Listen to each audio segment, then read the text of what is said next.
दिल्ली की रानी। एक थी रानी। क्योंकि राजा की मौत एक हादसे में हो गई थी, रानी को ही राज्य संभालना पड़ रहा था। रानी का नाम था रानी रश्मिवती। रानी ईमानदार थी और प्रजा की सेवा में लगी रहती थी। एक दिन उसके दरबार में 3 नौजवान आए, रमेश, सुरेश और दिनेश। कहो, क्या सहायता कर सकती हूँ मैं तुम्हारी? हम आपके दरबार में काम करना चाहते हैं ताकि जनता की सेवा कर सके। लेकिन अभी तो तुम्हारी उम्र बहुत छोटी है। तुम लोगों को तो अभी अपनी पढ़ाई पर ध्यान देना चाहिए। हमारा मन पढ़ाई में नहीं लगता। माता पिता को लगता है कि हम किसी के लायक नहीं है और हम साबित करना चाहते हैं कि हम लायक हैं। उत्साह बहुत अच्छा है, मगर अभी उम्र कच्ची है तुम लोगों की। अरे उम्र से क्या होता है रानी जी? शास्त्रों में लिखा है कभी किसी के ज्ञान को उसकी उम्र के आधार पर नहीं देखना चाहिए। बात तो सही है तुम्हारी। और अगर सच में तुम अगर ये संकल्प करके आए हो कि तुमको यहाँ काम करना है, तो पहले परीक्षा देनी पड़ेगी। 3 परीक्षा, एक शारीरिक परीक्षा, एक बुद्धि की परीक्षा और एक देशभक्ति की परीक्षा। और ये क्या है? वो मंत्री महोदय तुम्हें समझा देंगे। हमारे पास समय नहीं है। अगर तुम लोग तैयार हो तो बताओ। हाँ हाँ, हम तैयार है किसी भी परीक्षा के लिए। मैं भी तैयार हूँ कुछ भी कर गुजरने के लिए। तो ठीक है मंत्री जी, आप इन तीनों की परीक्षा कल से ही शुरू कर दीजिए। जो आ गया रानी साहिबा। अगले दिन से ही तीनों की परीक्षा शुरू हो जाती है। पहले शारीरिक परीक्षा, यानी किस में कितना है दम, ये देखेंगे हम। क्योंकि शरीर में दम होगा तभी तो प्रजा की सेवा में दम लगा पाओगे। हमें क्या करना होगा? वो पेड़ दिख रहा है, जो सबसे पहले चढ़ेगा उस पे दरबार में नौकरी पाने के अवसर उसी के बढ़ जाएंगे। मैं चढ़ता हूँ। अरे रुको रुको, गिनती गिनने दो। 1, 2, 3। 3 की गिनती के बाद रमेश और सुरेश भागकर पेड़ के पास गए, मगर दिनेश आराम से पेड़ के पास गया। जैसे ही रमेश और सुरेश आधे पेड़ तक चढ़ गए, दिनेश ने उन दोनों की टांग पकड़ के उन्हें नीचे गिरा दिया और खुद पेड़ पर चढ़ गया। दिनेश की जीत हुई। अरे लेकिन इसने बेईमानी की। बेईमानी नहीं की, बुद्धि लगाई। शरीर के दम के साथ दिमाग में भी दम होना चाहिए। क्यों मंत्री जी? हाँ हाँ, बात तो तुम्हारी सही है, लेकिन बात अगर बुद्धि की है तो बुद्धि की असली परीक्षा हम कल लेंगे। शाम को जाकर मंत्री रानी को सब बता देते हैं। यानी दिनेश उन सब में ज्यादा होशियार है। जी रानी साहिबा। अगले दिन तीनों की बौद्धिक परीक्षा का समय होता है। आज हमें क्या करना है मंत्री जी? थोड़ा सब्र करो, कल जल्दबाजी में ही हारे थे तुम। सही कह रहे हैं मंत्री जी। अरे तू क्यों ज्यादा बोल रहा है? तू भी तो हारा था ना कल। ए दिनेश, ज्यादा होशियार मत बन। अरे अरे अरे, लड़ो मत। आज की परीक्षा पर ध्यान दो। आज की बौद्धिक परीक्षा में ये कुछ बोरे हैं, कुछ में नमक है और कुछ में रुई। जिसको जो ले जाना है उठा लो। देखते हैं कि कौन जल्दी से कोई भी एक बोरा नदी के उस पार लेकर जाता है। समय शुरू होता है अब। तीनों बोरों की तरफ बढ़ते हैं। सुरेश, नमक की बोरी भारी है, ले जाने में मुश्किल होगी।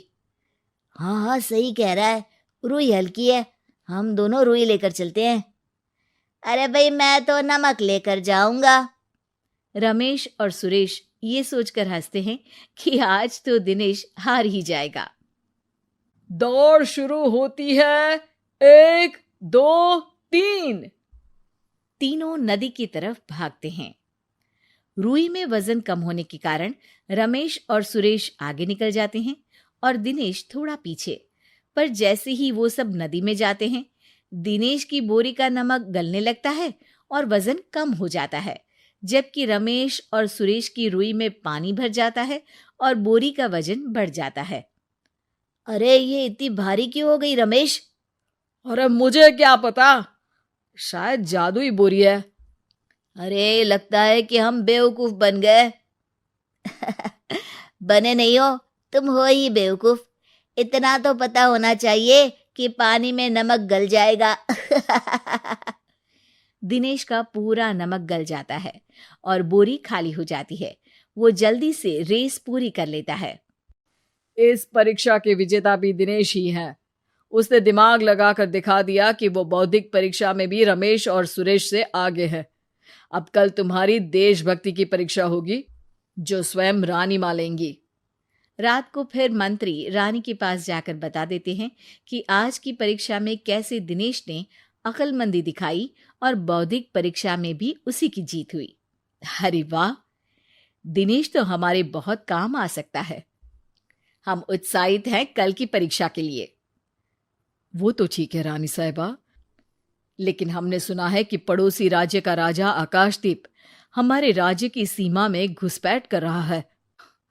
ये तो चिंता की बात है। हमें जल्द ही कुछ करना चाहिए। अगले दिन रमेश, सुरेश और दिनेश अपनी आखिरी देशभक्ति की परीक्षा के लिए दरबार में आते हैं। प्रणाम रानी साहिबा। नमस्कार रानी जी। प्रणाम रानी माँ। हमने तुम्हारी परीक्षा पर गौर किया। दिनेश आगे हैं। हम तुम तीनों में से किसी दो को ही दरबार में काम दे सकते हैं। किसी एक को आज जाना होगा। तो देशभक्ति की परीक्षा के लिए तैयार हो? पूरी तरह से। मैं तीनों से एक ही सवाल करूंगी। जिसका जवाब सबसे सही लगेगा उसे तो नौकरी मिल ही जाएगी। फिर दूसरे सबसे सही जवाब देने वाले को भी काम मिलेगा। आप लोगों का समय शुरू होता है अब। ज्यादा सोचने का समय नहीं होगा। जो मन में पहली बात आए उसका जवाब दे। तो सवाल यह है कि तुम इस मिट्टी के लिए क्या कर सकते हो? मैं इस मिट्टी को साफ रखूंगा। यहाँ के लोगों के भोजन की कमी को मैं पूरी करूंगा।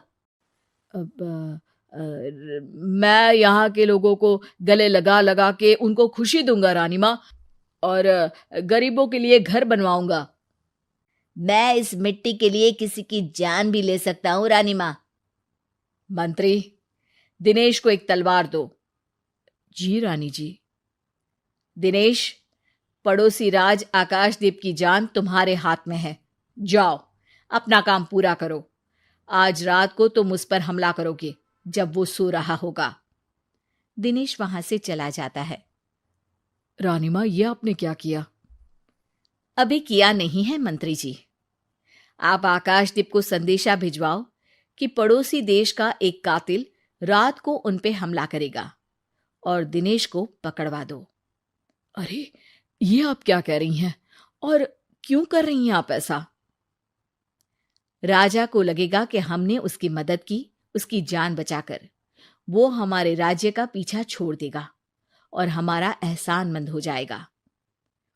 और दिनेश का क्या होगा? इस राज्य को दिनेश जैसे शातिर और लड़ाकू लोगों से ज्यादा जरूरत है ऐसे लोगों की, जो लोगों को खाना खिलाने की और खुश करने की बात करे। और ये गुण सुरेश और रमेश में है। इन्हें नौकरी दे दो। दिनेश बहुत चतुराई से नौकरी हड़पना चाहता था, जिसके लिए उसने रमेश और सुरेश जैसे दोस्तों का भी नुकसान किया। पर रानी ज्यादा चतुर निकली। उसने एक तीर से दो निशाने लगाए। दिनेश जैसे खूंखार युवक को राज्य से बाहर करवा दिया और पड़ोसी राजा आकाशदीप को अपना एहसानमंद कर लिया। पूरा दरबार रानी की जय जयकार कर रहा था।